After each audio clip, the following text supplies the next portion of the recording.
तो Indian coast guard में शामिल हुआ अदम्य आत्मनिर्भर भारत की दिशा में एक और कदम है। इसकी खासियत क्या है, आइए आपको बताते हैं।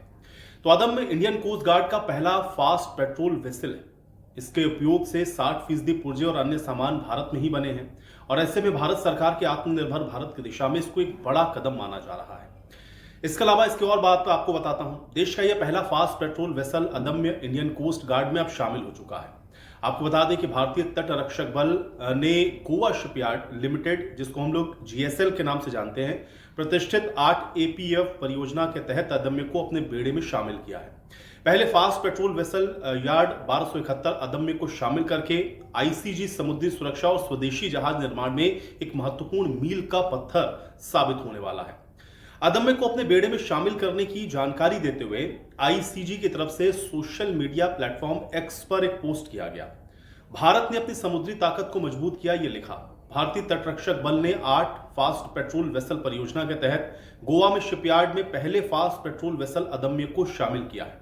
60% स्वदेशी सामग्री से बना यह फास्ट पेट्रोल वेसल आत्मनिर्भर भारत और मेक इन इंडिया की शक्ति को दर्शाता है। तटीय सुरक्षा, इसके अलावा गश्त को बढ़ावा भी ये देता है। तो 2024 में आपको बता दें कि इसको लॉन्च किया गया था। भारतीय तटरक्षक बल ने 28 अक्टूबर 2024 को गोवा शिपयार्ड लिमिटेड के द्वारा निर्मित 60% से अधिक स्वदेशी सामग्री वाले 2 फास्ट पेट्रोल वेसल अदम्य और अक्षर को एक साथ लॉन्च किया था। यह जहाज जीएसएल के साथ 8 ऐसे फास्ट पेट्रोल वेसल के लिए हस्तांतरित अनुबंध का हिस्सा है, जिन्हें 473 करोड़ रुपए की लागत से बनाया जाना है। आधुनिक तकनीक से लैस ये फास्ट पेट्रोल वेसल सुरक्षा, निगरानी, नियंत्रण और निगरानी की प्राथमिक भूमिकाओं के साथ जो तटीय संपत्ति हैं और द्वीप के जो क्षेत्र हैं उसकी रक्षा करने में ये मदद करेंगे। अब इसकी खासियत जान लीजिए क्या है। अदम्य के लॉन्च के बाद पीआईबी की तरफ से ये बताया गया था कि हर एएफपी की जो लंबाई है वो 52 मीटर और इसकी चौड़ाई 8 मीटर और अधिकतम गति 27 नॉट की होगी। इसके अलावा इसमें कंट्रोल भी इसको किया जाना है, जिसका डिस्प्लेसमेंट 320 टन का है। इन जहाज़ों को अमेरिकी शिपिंग ब्यूरो और भारतीय शिपिंग रजिस्टर के कड़े दोहरे वर्ग प्रमाणन के तहत आईसीजी की विशिष्ट आवश्यकताओं को पूरा करने के लिए डिजाइन और निर्मित किया गया है।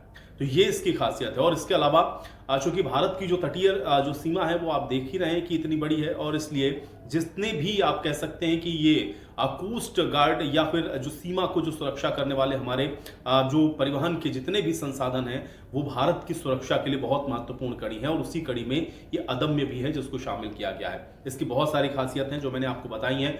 कुछ तकनीकी चीज़ें ऐसी भी हैं जो कि सिक्योरिटी के रीज़न से आपके साथ साझा नहीं की जा सकती हैं, और ना ही उसको आप देखते हैं कि जो इंडियन नेवी है वो साझा करती है। लेकिन हाँ, ये ज़रूर है कि इस अदम्य के भारतीय तटरक्षक बल में शामिल हो जाने से भारत की जो तटीय रेखा है या उसकी जो सिक्योरिटी है, उसकी जो तमाम सुरक्षा की आप एक तरीके से कह सकते हैं कि जो जिम्मेदारियां हैं वो अदम्य के कंधों पर भी अब रहेंगी, और इसी के साथ जो तमाम जो हमारा जो पूरा कोस्ट लाइन है वो और सेफ और सिक्योर होता हुआ आपको दिखेगा।